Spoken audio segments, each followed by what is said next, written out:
Bonsoir, votre rendez-vous quotidien, on vous répond. Aujourd'hui, nous allons nous intéresser à la vente d'un bien immobilier en viager. Quels sont les risques pour le vendeur, pour l'acheteur? Tout savoir sur la vente en viager après avoir scanné le QR code que vous voyez à l'antenne. Vous le scannez, vous posez votre question et nous y répondrons dans les prochaines émissions. Alors, pour le moment, eh bien, je reçois David Ménétré, mon invité. Bonsoir David Ménétré, merci d'avoir accepté notre invitation. Vous êtes notaire. Et on va parler de la vente en viager. Alors, les ventes de biens immobiliers en viager reviennent sur le marché. On a pu entendu parler pendant quelques années. Et là, c'est reparti. Oui, ça reprend simplement parce que la situation économique est un peu difficile en ce moment, notamment pour nos anciens, et donc c'est une façon de récupérer quelques revenus au moment d'aborder la retraite. La retraite est des revenus plus faibles. La vente en viager, alors soit parce qu'on n'a pas d'héritier, par exemple, Bien sûr. soit parce qu'il est nécessaire de vendre avec le prix de vente. On peut se payer son train de vie, sa retraite, voire se payer l'EHPAD, parce que Ouais. parfois les EHPAD coûtent très cher, et parfois c'est peut-être un moyen de subvenir à cette demande. Alors, expliquez aux téléspectateurs le principe de la vente en viager et du viager. Alors, le principe de la vente en viager, c'est une vente. On définit un prix de vente. Ensuite, il y a ce qu'on appelle le crédit rentier, c'est-à-dire le vendeur. Le crédit rentier, celui qui va toucher le prix de vente. Et puis le débit rentier, celui qui va acheter, qui va payer le viager. Comment ça se passe? Le prix de vente est divisé en deux. Il y a une partie qu'on appelle le bouquet. Le bouquet, c'est une partie en capital qui est versée le jour de la signature chez le notaire. Et puis ensuite, il y a une autre partie qui s'appelle la rente. Et cette rente, elle est payée, réglée, soit mensuellement, soit trimestriellement, jusqu'au terme du viager. Et le terme du viager, c'est quoi? C'est malheureusement le décès du crédit rentier. D'accord, mais la personne reste dans sa maison ou dans son appartement. Le vendeur reste dans son appartement. Deux options. La Ouais. première option, le vendeur reste dans son appartement ou sa maison. Ça s'appelle un viager occupé. Il reste, il l'habite, il occupe le bien qu'il a vendu. Et dans cette hypothèse, le débit rentier paye un loyer mais ne peut pas jouir de la maison.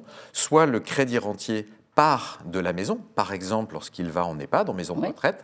Et dans cette hypothèse, on appelle ça un viager libre. Et donc là, le débit rentier peut jouir, profiter de l'appartement ou de la maison, soit en l'occupant, soit en le louant d'ailleurs. Alors justement, la somme, vous avez parlé du bouquet, cette somme qui est versée, une plus grosse somme, hein, en une fois, au tout début, c'est un pourcentage par rapport au prix, justement, du bien. C'est ça. Alors, il n'y a pas de règle. Habituellement, c'est entre 30 et 40% du prix de vente. Alors, plus le bouquet est élevé, plus la rente est faible. Et inversement, plus le bouquet est faible, plus la rente est élevée. Donc, ça dépend un peu à la fois de la volonté du crédit rentier, qui veut soit avoir une somme d'argent importante, un capital important au départ, Ouais. soit il préfère avoir une rente plus importante. C'est un peu à lui de décider. Ouais. Ça dépend aussi de celui qui paye. Bien Parce que sûr, le débit bien rentier, sûr. il peut avoir besoin, enfin, il peut avoir les capacités de payer une rente importante ou pas. Alors si, en revanche, si la personne est atteinte, le vendeur, hein, ou la vendeuse est atteinte d'une maladie, la vente s'annule dans les 20 jours après la signature, si elle apprend qu'elle est malade. Alors, oui, c'est presque ça. C'est-à-dire que si le débit rentier signe un viager, alors qu'il savait que le crédit rentier, le vendeur, était atteint d'une maladie grave, incurable, et que la personne, malheureusement, le crédit rentier, décède pendant cette période-là, effectivement, la vente peut être annulée.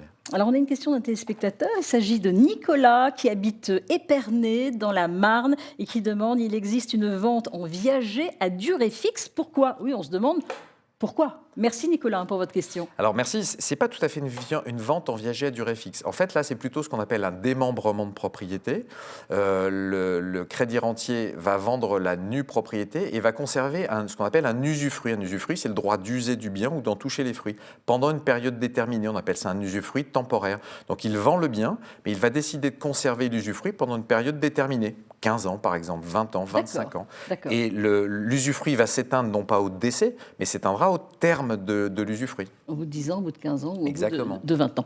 Peut-on vendre en viager à ses enfants pour rester dans sa maison, recevoir cette rente, hein, comme un loyer, et la maison reste dans la famille? Bien sûr. C'est possible? Bien sûr, on peut vendre à ses enfants, mais de la même façon, il ne faut pas que les enfants aient connaissance d'une maladie grave du Oui, crédit rentier. bien sûr. Alors, quel est le pourcentage actuellement des ventes là, en 2023 par exemple, par rapport en viager, par rapport aux autres ventes C'est classiques? anecdotique, il y en a très Ouais. peu.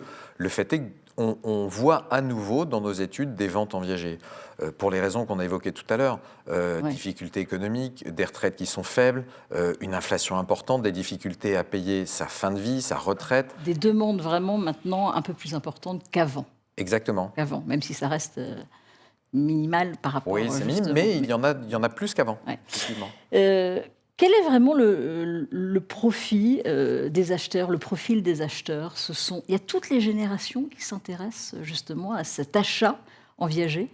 Alors oui, toutes les générations, tout type d'acheteurs. Il y a à la fois des professionnels de l'immobilier qui peuvent, ça peut être, comme il y a un aléa, ça peut être un pari Ouais. d'acheter en Ouais. viager. Ça, Et puis, c'est un peu ouais, mais glauque, hein? c'est un peu glauque, mais Ouais, ça ouais. existe. Et puis il y a aussi des personnes qui veulent acheter une résidence secondaire, par Ah exemple, en oui. viager. Ouais. Donc une résidence secondaire en viager, un viager libre. Donc en fait, ils Ah payent, oui, ils ça peuvent leur évite venir. de souscrire à un emprunt. Ils ont un petit capital, ils le mettent dans le bouquet, Tout à fait. et puis ils payent une rente Tout au à crédit fait. rentier qui Tout n'a à plus fait. les moyens d'entretenir sa résidence Oui, ça, ils secondaire. peuvent y aller si la personne est en EHPAD. Ils ont droit d'aller dans cette maison Exactement. pour les vacances. Si le viager est libre. Exactement. Quels sont les avantages et les inconvénients? On commence en 20 secondes.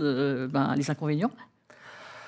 Les inconvénients, c'est l'aléa. Ouais. Je ne vais pas vous rappeler le Bah cas oui. de Jeanne Calment, Ouais, ouais. qui était la plus vieille crédit rentière, dont le Tout à débit rentier était un notaire d'ailleurs. Ouais, ouais. Eh bien, si l'aléa, on dit qu'il y a une espérance de vie pour le crédit Ouais. rentier, si on paye plus longtemps que l'espérance de vie, évidemment, c'est un inconvénient majeur. Et les avantages pour le vendeur. Alors pour le vendeur, Ouais. c'est de récupérer des ressources, de récupérer un capital.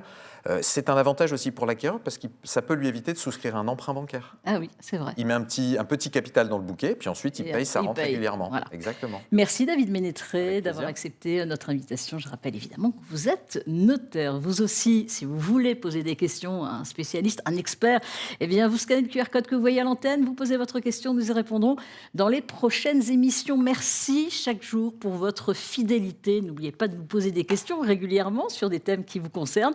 Je vous souhaite de passer une excellente soirée. Ici 19 continue avec l'actualité.